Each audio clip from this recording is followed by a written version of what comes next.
नमस्ते। हिंदू विवाह, जिसे हम विवाह संस्कार भी कहते हैं, वो सिर्फ एक दिन का कोई फंक्शन नहीं है। नहीं, बिल्कुल नहीं। ये एक बहुत ही गहरी यात्रा है। 7 पवित्र कदमों का एक ऐसा सफर जो दो लोगों को हमेशा हमेशा के लिए एक दूसरे से जोड़ देता है। तो चलिए आज इस सफर के हर पड़ाव का मतलब समझते हैं। अच्छा, तो सबसे पहले ये समझते हैं कि फर्क क्या है। देखिए, हिंदू विवाह एक संस्कार है, कोई लीगल कॉन्ट्रैक्ट नहीं। और ये बहुत बड़ा अंतर है। मतलब ये सिर्फ दो लोगों के बीच का कोई एग्रीमेंट नहीं है, बल्कि ये दो परिवारों का एक आध्यात्मिक और सामाजिक मिलन है जो समाज की नींव को और मजबूत करता है। ये एक सौदा नहीं, एक पवित्र बंधन है। तो ये सफर शुरू कहाँ से होता है? असल में शादी के मुख्य समारोह से भी पहले कुछ खास रस्में होती हैं, और इन रस्मों का मकसद एक मजबूत रिश्ते की नींव रखना है। सबसे पहले आता है वागदान। अब ये आज की सगाई से कहीं ज्यादा गहरा है। ये एक पवित्र वचन है, एक वादा। और पता है, पहले के समय में इसे किसी अंगूठी से नहीं बल्कि फलदान से पक्का किया जाता था। मतलब एक दूसरे को फल भेंट किए जाते थे, इस प्रतीक के साथ कि उनका आने वाला जीवन भी इन फलों की तरह ही फलदायी हो। अब ये एक बहुत ही दिलचस्प रस्म है, मधुपर्क। इसमें होता यह है कि दुल्हन के पिता दूल्हे को घी, शहद और दही से बना एक, कह सकते हैं, एक शक्तिशाली मिश्रण देते हैं। इसके पीछे का भाव यह है कि गृहस्थ जीवन की जो भी जिम्मेदारियां आने वाली हैं, उनके लिए जरूरी शक्ति, ऊर्जा, मतलब ओज मिले। ये एक तरह का आशीर्वाद है।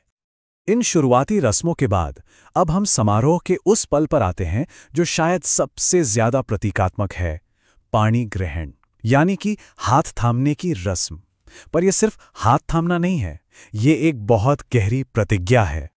और इस रस्म के दौरान एक पिता का जो आशीर्वाद होता है वो सब कुछ कह देता है।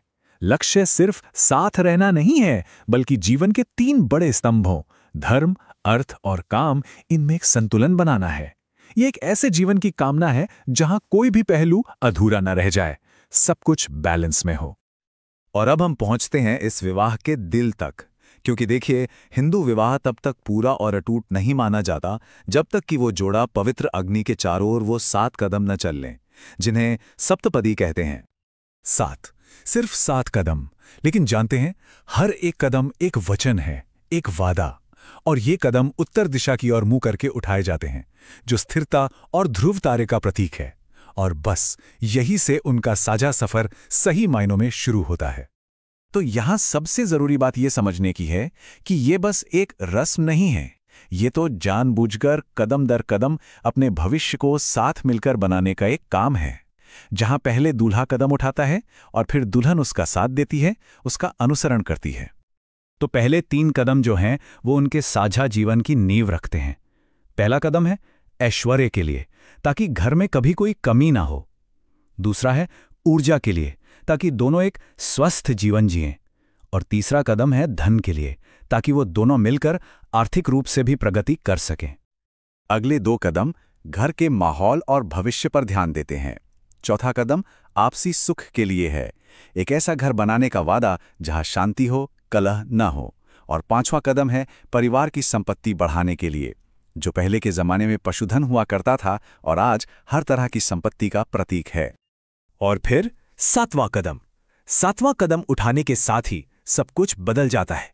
रिश्ता एक बिल्कुल नए और बहुत गहरे स्तर पर पहुंच जाता है, और इसे खास शब्द से परिभाषित किया जाता है। वो शब्द है सखा। ये इस पूरी यात्रा का, कह सकते हैं, एक तरह का समापन है। अब वो जोड़ा पति पत्नी होने के साथ साथ सखा, यानी कि मित्र हैं। ये जीवन भर के लिए समानता, साझेदारी और साहचर्य की घोषणा है। रिश्ता मालिक और दास का नहीं, बल्कि जीवन में एक साथ चलने वाले 2 बराबर के साथियों का है। और ये हमें आखिर में एक सवाल के साथ छोड़ जाता है। आज के इस दुनिया में जहां हर चीज एक कॉन्ट्रैक्ट है, एक लेन देन है, वहां वचन दर वचन, कदम दर कदम रिश्ते बनाने का ये प्राचीन तरीका, ये मॉडल हमें आज क्या सिखा सकता है? जरा सोचिए। वीडियो पसंद आए तो साइकोजीनियस चैनल को सब्सक्राइब जरूर करें